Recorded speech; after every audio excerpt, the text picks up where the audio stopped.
Doutora Denise Albano, de que forma essas informações que os parlamentares brasileiros, provocando as autoridades americanas, poderão trazer luzes para iluminar essa coisa escura que ainda existe aqui em relação ao que realmente aconteceu no processo eleitoral de 2022? Sim, eu confio, eu espero que mais parlamentares tenham a coragem e o compromisso com a verdadeira democracia, não com essa palavrinha que é tão prostituída na boca de esquerdistas, porque eles dizem defender a democracia enquanto estão abraçados com o Maduro, enquanto apoiam o Noriega na Nicarágua, enquanto o vice-presidente se senta ao lado, na posse do presidente do Irã, o país que mais financia o terrorismo no mundo, e estava lá o Alckmin sentado ao lado de líderes de grupos reconhecidamente, publicamente reconhecidos como grupos terroristas. A gente já constata, não é, Ivan, que o governo Lula acabou, volto a dizer, tenho usado essa expressão, é um morto-vivo. A única medida deste ano, de 2025, que o governo tomou foi Lula colocar no ministério o seu publicitário, o seu marqueteiro, mas que vem dando, para usar uma expressão popular, com os burros d'água. Ou seja, está dando entrevistas e a última foi para a Rádio Metrópolis e a Rádio Sociedade de Salvador, ele recomendando o povo, olha, está caro, não compra. Quer dizer, o arroz está caro, o povo vai deixar de comprar arroz, vai passar fome? É uma desconexão total da realidade. É o ministro do Supremo mostrando, olhe, a gente aqui tem agora o STF Fashion, vamos distribuir gravatas para visitantes ilustres, bem como lenços, como o que a ministra Carmen Lúcia está usando.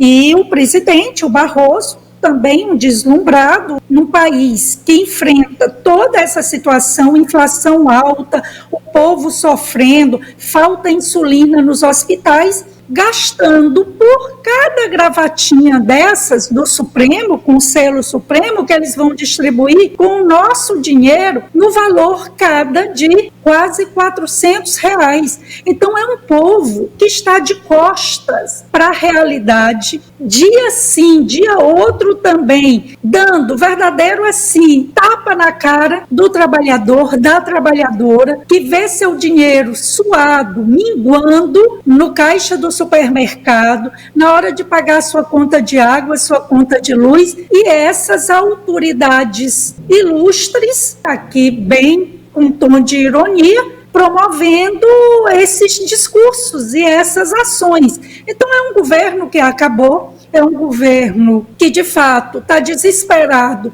para voltar a soltar dinheiro para emendas parlamentares, está aí assediando o próprio Lira para assumir um cargo no Ministério, para ver se o Lira, que apoiou o atual presidente da Câmara, o Hugo Mota, para ver se eles não dão encaminhamento aos vários pedidos de impeachment. No nosso primeiro programa de 2025, eu disse, 2025 promete, mas eu não imaginava que seria num ritmo tão acelerado, com tantas informações, com tantos acontecimentos que estão ocorrendo. Um governo de incompetentes, a equipe que está ao lado de Lula, bem sabemos, um Haddad que diz que ele é formado em direito, ele não entende nada de economia, ele próprio tem um vídeo em que ele confessa que fez uma prova para passar no Instituto de Economia, mas colando, como se diz também no Piauí, pescando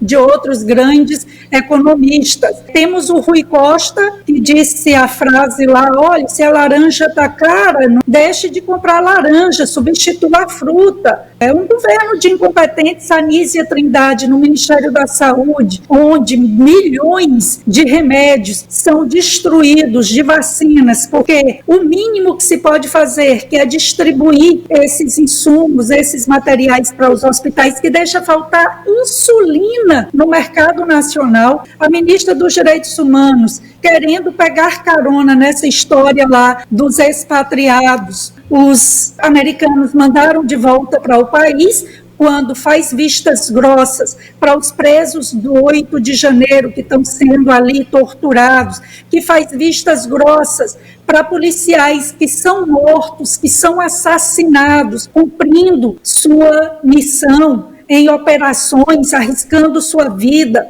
É esse descalabro governamental, mas eu diria que não surpreende. Volto a lembrar, por falta de aviso não foi. Doutora Denise Albano, dos parlamentares, os dois principais que receberam os deputados e senadores aqui do Brasil, foi o deputado Chris Smith, que é do Republicanos, sim, e a deputada Maria Elvira Salazar, que é da Flórida. Esse grupo aí parece que está reforçado com o Marco Rubio, com o próprio Elon Musk, e o próprio presidente Donald Trump tem feito declarações, ele pessoalmente está fazendo as revelações desses desatinos aí praticados pelos integrantes da agência. Isso aí está certo que a agência será fechada. Esse reforço pode produzir uma instabilidade ainda maior para o Lula Supremo?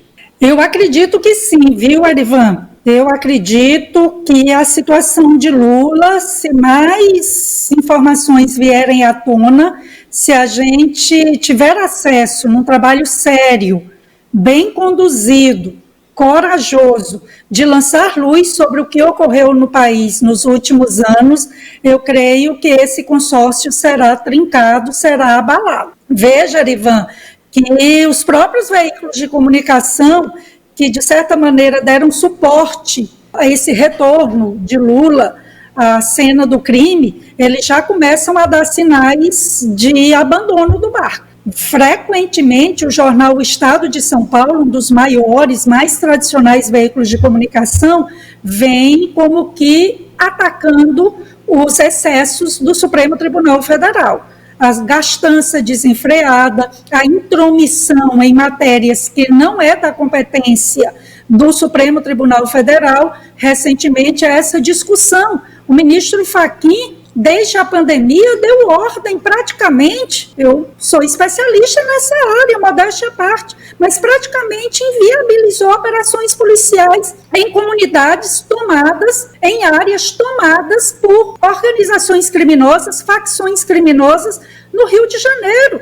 Quer dizer, o que é que o ministro do Supremo sabe sobre estratégia de atuação para o combate do crime organizado no Brasil? O que é que eles sabem sobre atividade de inteligência, planejamento de operações? É claro que recomendações eventuais para certos cuidados, mas ordem. Olha, está proibida a operação com uso de helicópteros. A população está despertando para o absurdo que esse consórcio Lula Supremo vem de fato, trazendo para o país desordem, crescimento da criminalidade, esquemas de corrupção. Veja aí, Erivan, o rombo que um militante petista, um sindicalista formado em História, foi colocado para gerir o Fundo de Previdência dos funcionários do Banco do Brasil, e em um ano, o TCU se assustou, mandou instaurar uma auditoria, um rombo de 14 bilhões. Os Correios, antes no governo Bolsonaro e já no Temer, voltou a ser lucrativo, agora também com rombos bilionários. Uma parte dos funcionários sem receber o salário de janeiro. Então é isso. Nem mesmo o Estadão, a própria Folha de São Paulo, já dá sinais de que não estão mais dispostos a dar suporte a esse consórcio. A Globo News também, nos últimos dias, veja que esses jornalistas, que para tudo que esse governo fazia, o que Lula falava, davam justificativas, apoiavam, já começam a criticar, uma enxurrada de críticas quanto a essa fala recente dele, dizendo, olha, o que está caro deixe de comprar. Então é isso, já estão abandonando o barco. A Janja fez um vídeo também preocupada com o carnaval, também repercutiu muito mal, e o que temos é isso, é o governo cada vez mais isolado, e para o bem do país, eu não sei se o país aguenta mais 2 anos de Lula. Talvez o próprio establishment, o próprio sistema e não a oposição trabalhe para enxotá-lo do Palácio do Planalto.